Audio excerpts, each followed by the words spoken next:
Hello, and happy day. How does slowing down sound to you today? Would you like to reduce the noise for just a bit? Are you ready to make a choice and decide to listen? My name is Igor S.F. Walker, and I'm here to remind people to slow down, to reduce the noise, to walk their lives into a natural flow. Welcome back to the Book of the Week series. Every week, as I read another amazing title, I share it with the world. And today we look at predictable success. Getting your organization on the growth track and keeping it there, by Les McKown. In this frenzy of new venturing, we have moved considerably closer to understanding the true cause of success. And it isn't about the numbers. Sure, having a well-funded business with good financial management doesn't do any harm. However, it is very clear that simply getting the numbers right, having a strong balance sheet, good cash flow, good profitability, isn't in itself an indicator of success. Put simply, a lot of well-financed businesses still go under. When you analyze the reasons businesses go under in more depth, a pattern begins to emerge.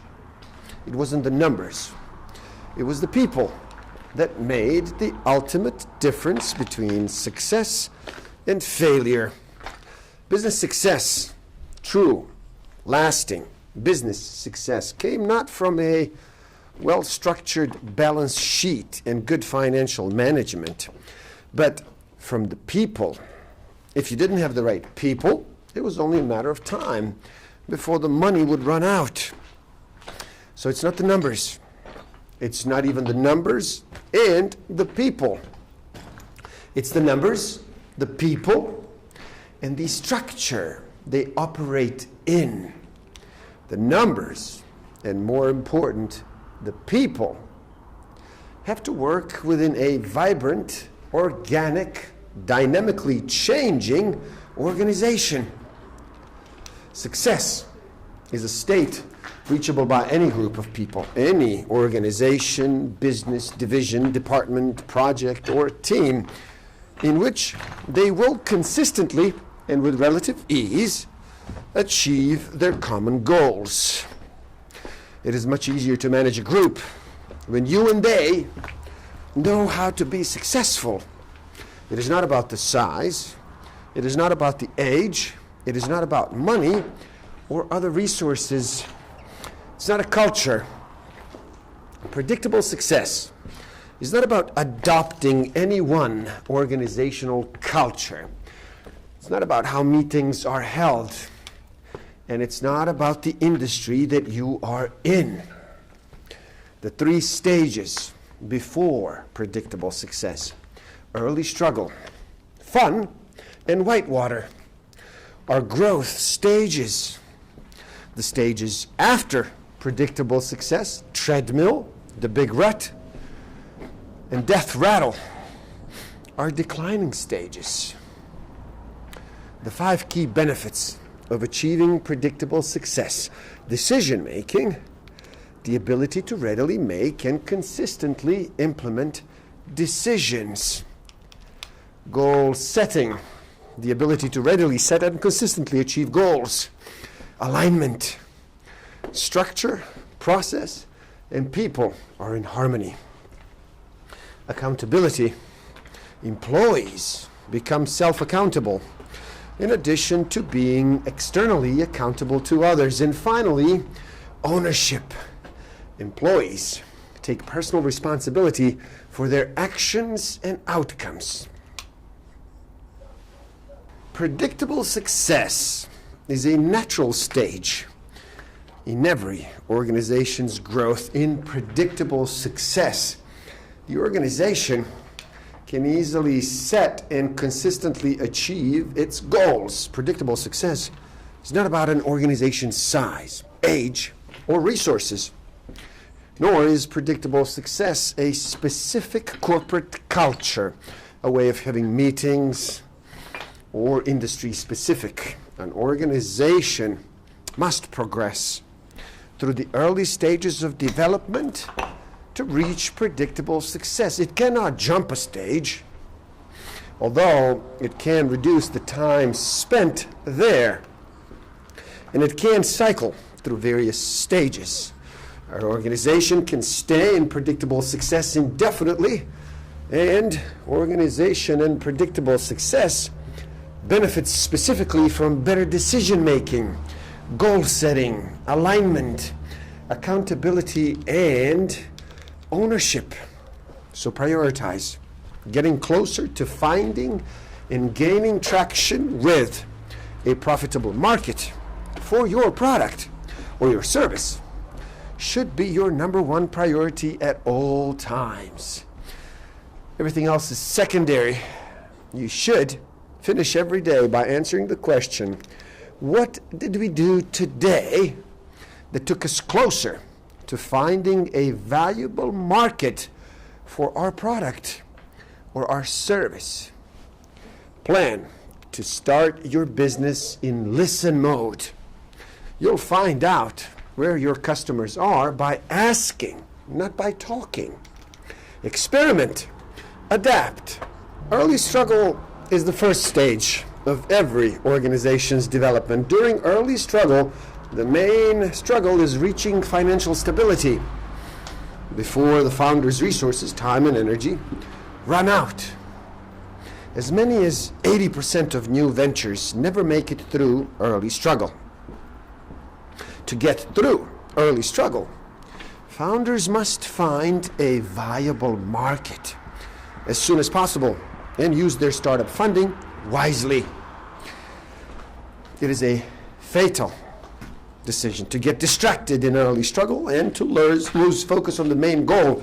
To get out of early struggle and into the next stage of development, fun is the second natural step in every organization's development, assuming it survives early struggle. The main focus of the business in fun is generating sales revenue. This leads to the rise of big dogs.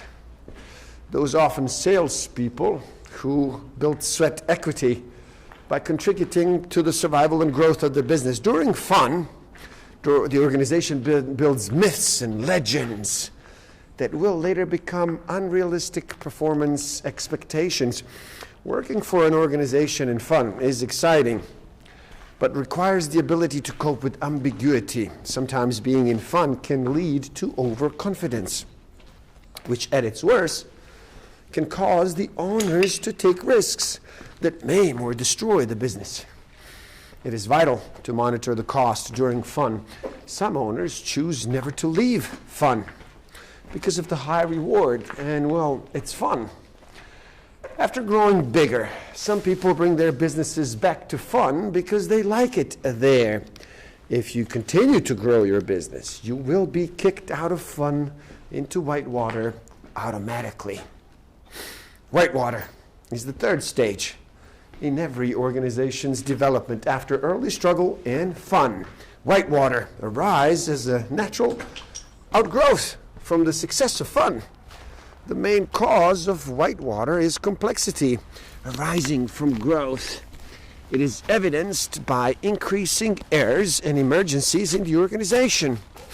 Management rarely recognizes that the arrival of whitewater, it thinks the errors and the emergencies are merely bumps in the road when it does address whitewater. Management's first reaction is often to go to a heart and kidney organization structure. This only makes the situation worse, with a no man's land fueling an increasingly violic sales versus operations conflict. Some founders and owners choose to take their organization permanently back to fun.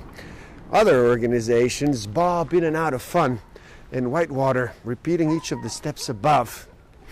The only way to move forward out of whitewater is by shifting to the catcher's mitt organization structure.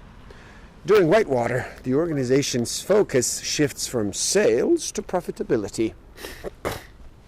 Working for an organization in Whitewater is highly stressful and leads to high employee turnover. Predictable success is the fourth stage in any organization's development. After early struggle, fun, and Whitewater, predictable success is achieved by introducing the systems and processes needed for the organization to conquer complexity and to get out of Whitewater when in predictable success. The organization is at its prime, and it can readily set and consistently achieve its goals.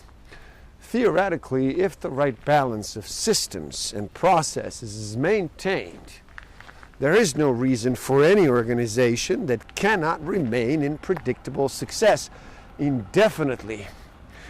Allowing the newly introduced systems and processes to lapse or to be bypassed can lead to the organization sliding back into the Whitewater.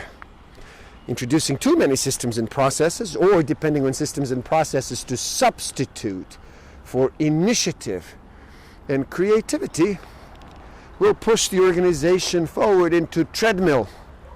Management's key role is to maintain the right balance between vision and process, so that the organization remains in predictable success. The ability to make and implement decisions with relative ease in turn builds a competitive advantage as the organization slowly institutionalizes its ability to succeed. Management must explain, support, and model the action necessary for the organization to remain in predictable success, particularly for adherence to necessary process.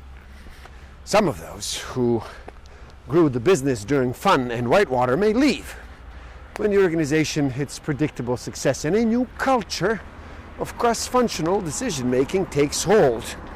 Treadmill is the fifth stage in any organization's development, coming after the previous one. An organization moves into treadmill when it becomes over-dependent on systems and on process. Over-systemization, in turn, leads to loss of creativity, risk-taking, and entrepreneurial zeal. This can often be accompanied by the departure of the founder or the owner, as he or she becomes frustrated, has less autonomy, and seeks new challenges. Treadmill is not inevitable.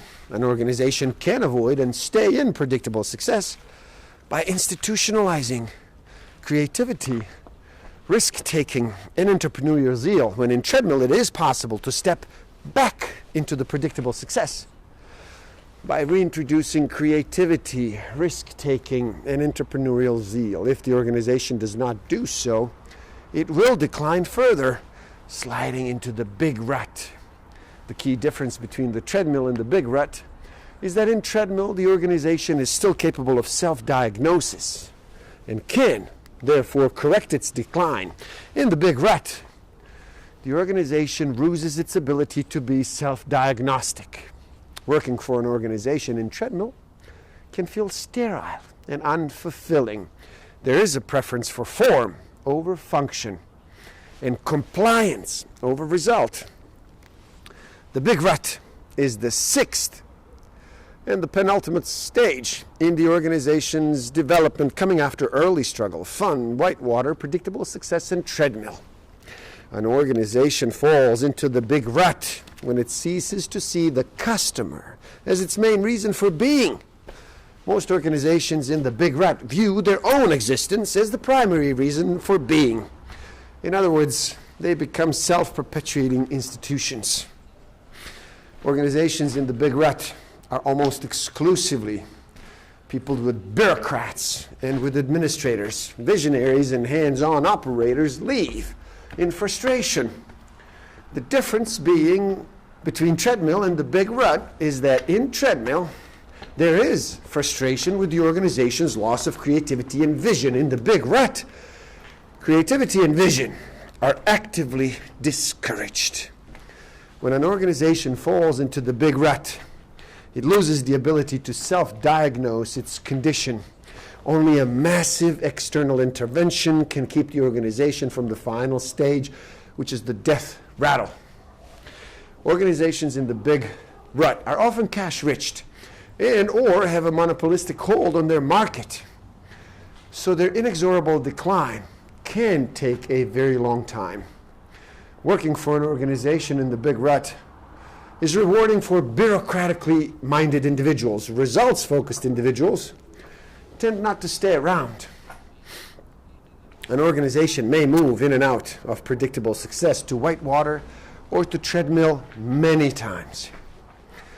But it can lock in predictable success and stay there for a prolonged period. To do so, it must first implement, then maintain the decision-making systems and processes needed to get from whitewater to predictable success, and the people-related systems and processes needed to move back in to predictable success from treadmill. This means that an organization is more likely to remain in predictable success if it has experienced a time in treadmill. Any organization must institutionalize innovation and risk-taking, pushing it down through the organization. The linchpin of predictable success is the existence of a healthy culture of ownership and self-accountability, with employees focused on delivering real results and exercising structured creativity, innovation, and risk-taking to achieve their goals, which are also your goals. Please, do help out. It is easy. Simply like this video so more people can enjoy it. Share it too and spread the word. Leave a comment and share your thoughts.